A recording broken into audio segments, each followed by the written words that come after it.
Good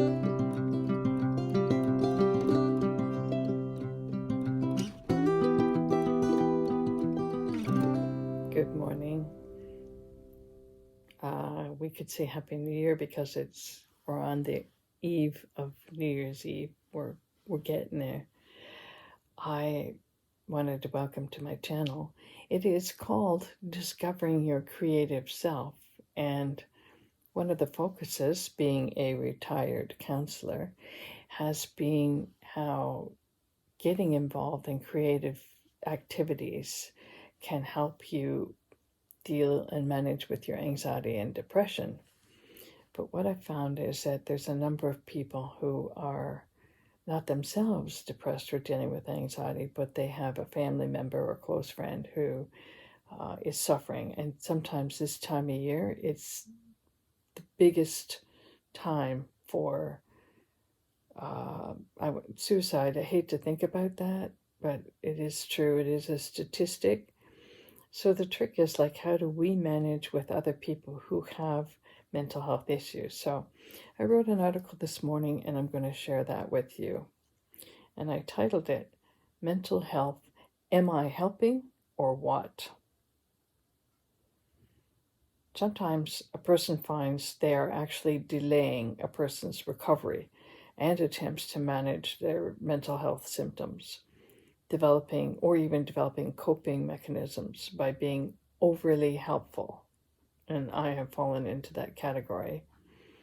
Sometimes we can listen, offer empathy and compassion, but may need to step back at times and allow the person with the mental health to figure things out on their own, to find their own resources, to get help, to figure out how they are going to manage their symptoms, how they're going to manage every day.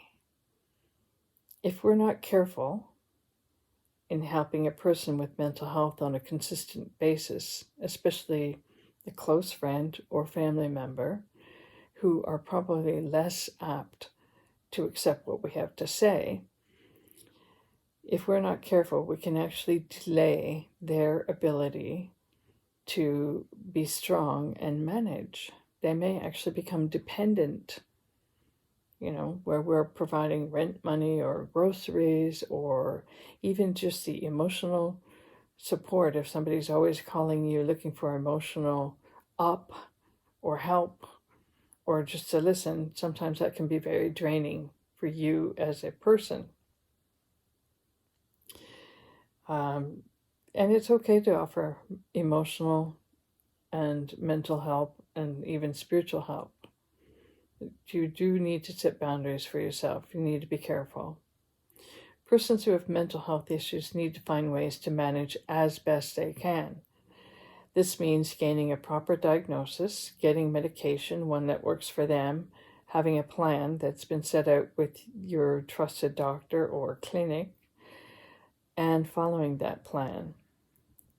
And then it includes, learning how to manage everyday stressors. Now, we all need that, but it's more particularly difficult for somebody with mental health because they're lacking the energy and often the resources, the internal resources that are needed.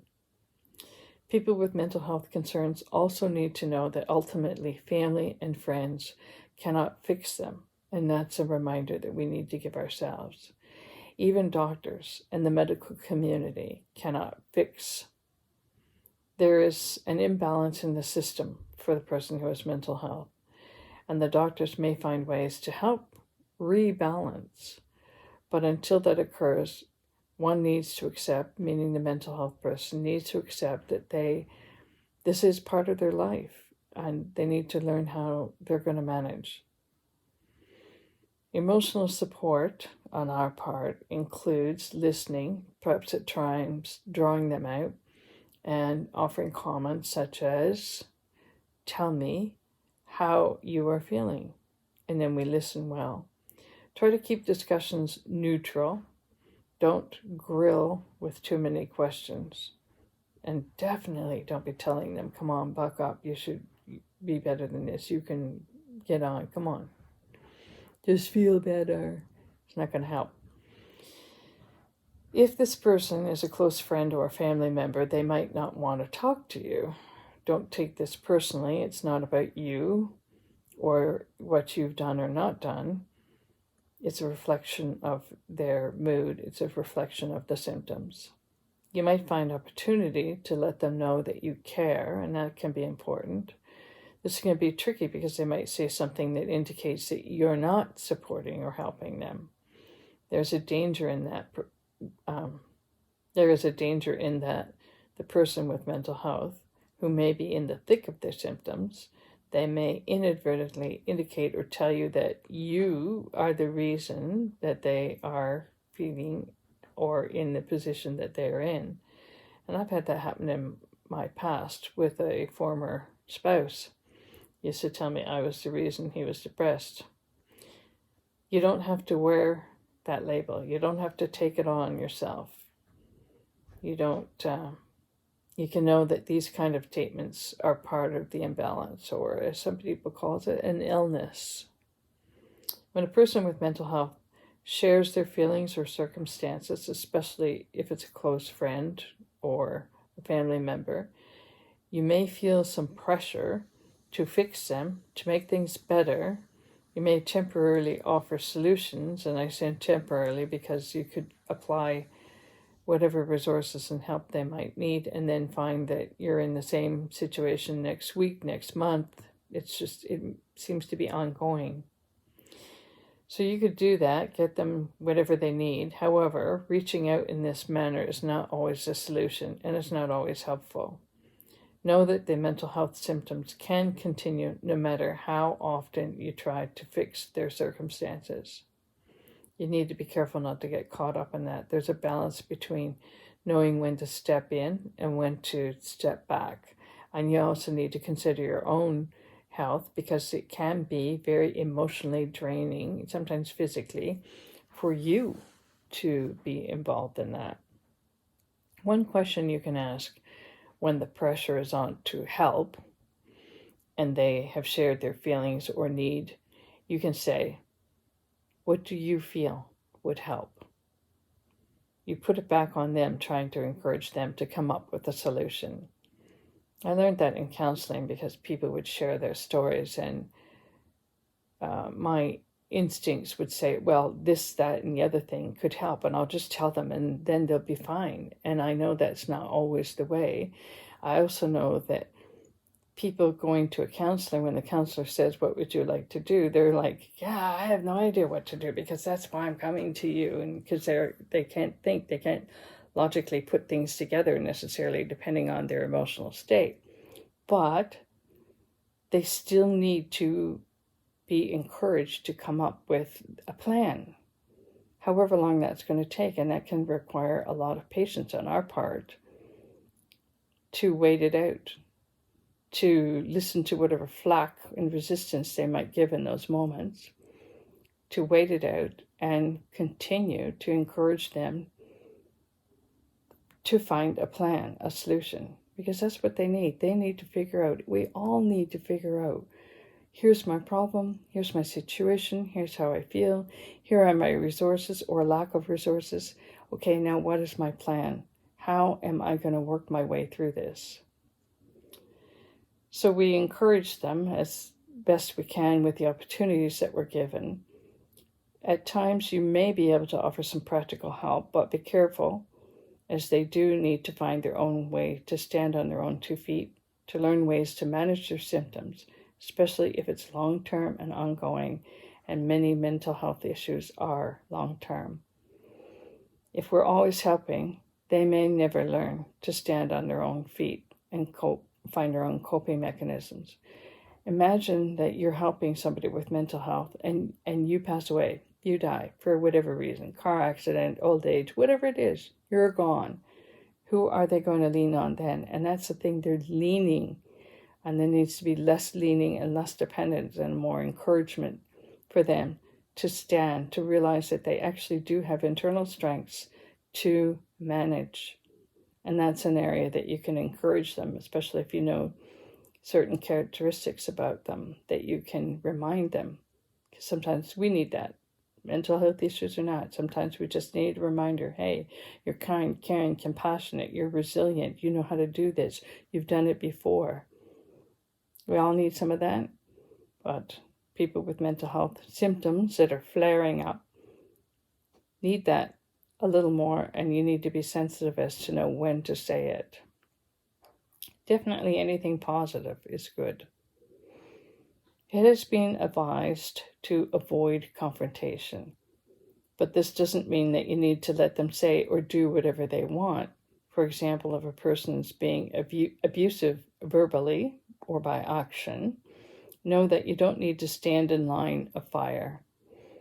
If this occurs, it's often wise to just step away or close the conversation or end the text, however it is that you're communicating with them. Now, a sample of questions or responses could be as follows. I care, and I want to listen. What do you want me to know about how you're feeling? Now, the question or response can be, what has helped you in the past? Sometimes they need that reminder. Wait a minute, I've been through this 3 years ago. It was really bad like this. This is what I did, step A, B, C to get past it. I felt very alone, but I did it.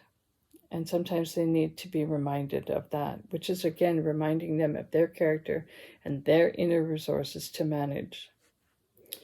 Watch for reactions during the discussion and slow down or back away, even leave the conversation if needed, especially if you notice that the person's becoming confused or looking upset.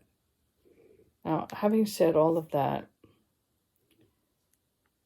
if it's never been said between you and the person with the mental health issues and symptoms, you need to direct them to external resources. There are a lot of resources out there in the community. There are health hotlines, there are crisis lines, there are clinics, there are people that can help them get in touch with the right resources in terms of being able to manage their emotions in the moment, in the hour, in the day. If they need certain resources, like some people are unemployed, especially this time of year with COVID, there are resources out there. Even government helps to find work and to help you get on an even balance. So you can be a good listener. You can help in terms of what your resources are, but you have to be careful not to keep depleting yourself in emotional help and resources, and just keep redirecting them to people who are in the business of doing this. One reason we can't help a family member or a really close friend is because we are too close. They may not hear us. And as odd as it may seem, a stranger helping and telling them what their plan should be, plan of action, how they should manage, is often better heard. So, but I'm thinking about you, the person who's involved in someone who has a mental health issue. Make sure you take care of yourself. Step back when you need to step back. Breathe. And maybe what you need to do, especially if there's been a particularly upsetting situation recently, get involved in something creative, because it helps to give you a mental reprieve. It helps to settle your emotions. And it is actually something that you can control. Hopefully you're engaging in something that you know you can do. You're going to get an end result. For me, I might crochet. Today, I'm actually going to work on a decoupage sign, which reminds me of a saying, never let the adverse words or actions of another person determine how you're going to feel or what you're going to do in your day. And that's a tall order. That's a difficult one. I'm going to say it again, because I used to use this a lot in counseling. Never let the adverse words or actions of another person determine how you are going to feel today or what you're going to do. The reason we use that statement, and you can use it like a mantra and just keep repeating it to yourself, is that sometimes we do need to emotionally detach from the person who's having the mental health issues, concerns, or upset. And you have to look after yourself first before you have any emotional resources to be able to listen and deal with and not worry about, but help the person in the mental health issue. So that is today's video. And one reason I wanted to create the Discovering Yourself was not just to help people, figure out what their creative abilities are, but to it's a huge coping mechanism for life. It's one that we can develop within ourselves, and it's one that we can help encourage others to develop, because it does provide a sense of reprieve, helps you recover emotional energies, physical energies, gives you a level of satisfaction, and it helps encourage your own sense of perseverance. There you go. So if you've got anything at all from this, or you feel you want to share your own comments, feel free to do that. As the saying goes, I'm here. Go ahead and hit subscribe if you want to learn more. An addendum to all of this is that I posted my article on Facebook, and so if you want to read that, it's under Sue Mae Johnston in Facebook. So enjoy your day.